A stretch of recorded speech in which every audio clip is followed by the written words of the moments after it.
What makes tarpon season worth the grind? I mean, it's 4 a.m. wake-ups, spending a ridiculous amount of money on tackle. Am I looking at the camera or you? This is gonna be a lot of this. This is gonna be fun for 8 hours. I know. It's stress and frustration on a whole new level.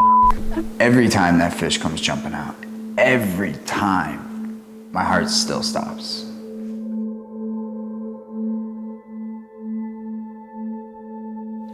Growing up here, you know, it was easy to have an outdoor life, that's for sure. I mean, water's everywhere. My parents were water people, constantly tubing, fishing, just hanging out on the beach. And to have Boca Grande Pass in my backyard is special. It's special to me.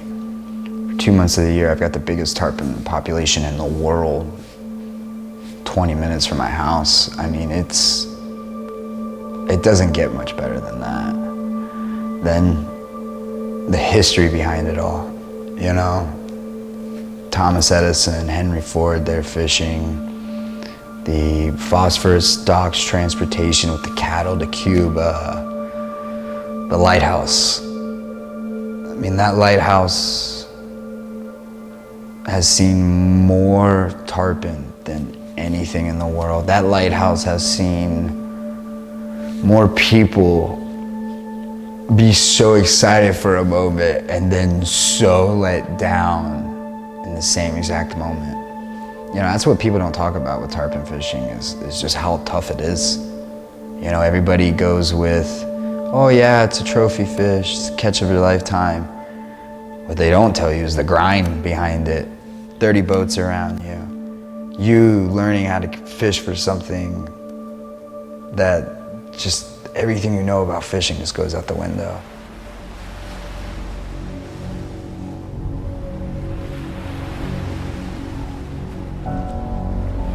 It's crazy to think in so much chaos, there can be a beautiful moment. And that's what Boca Grande tarpon season is all about. Chaos on a whole new level.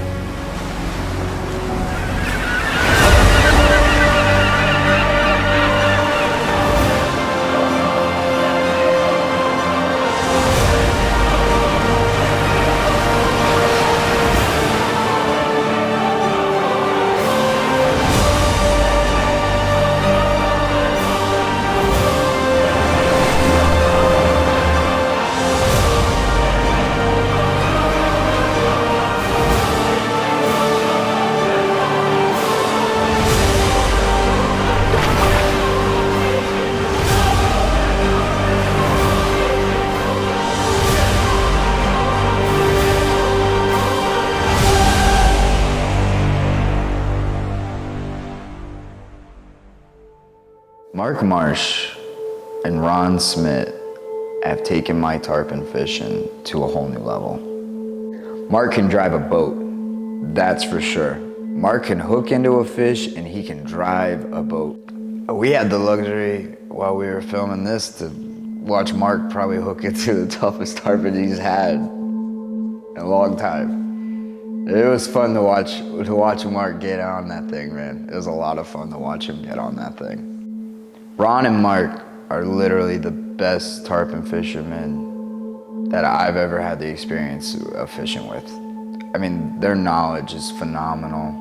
The precision they have, the amount of thought that they put into something that's not even their career, it's motivating. It makes me want to be a better tarpon fisherman fishing with those guys because they're doing it for fun and I'm doing it as a job and I want to be the best. You know, that's always the goal for me, is just to be the best in anything I try to conquer.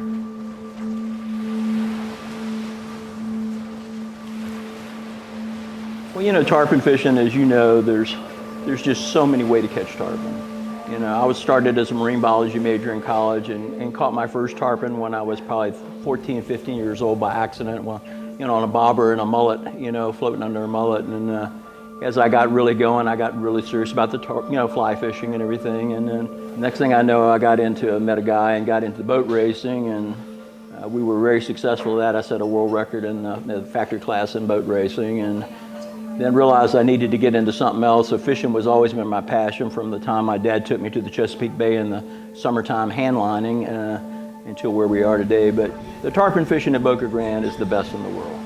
You'll see more tarpon a day than you'll see in a month going anywhere else just about. And when you see thousands of tarpon on the water, sometimes they're very hard to make them eat, but it's just an exciting experience. Even if you take your client or customer out there, and he's going to have a great day, even if he doesn't get one to the boat.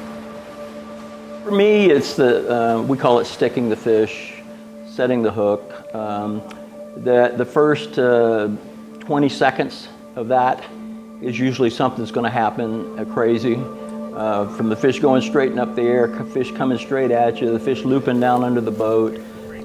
It's just always something different every time. And to see it, like I said, I think I can remember every one of those experiences. For some reason it etches in my brain. I just love to see it.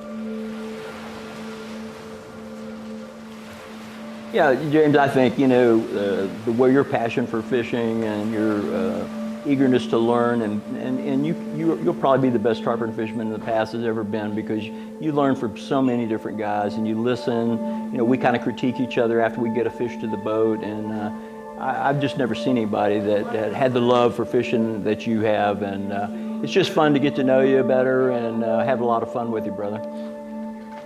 That was so nice of you.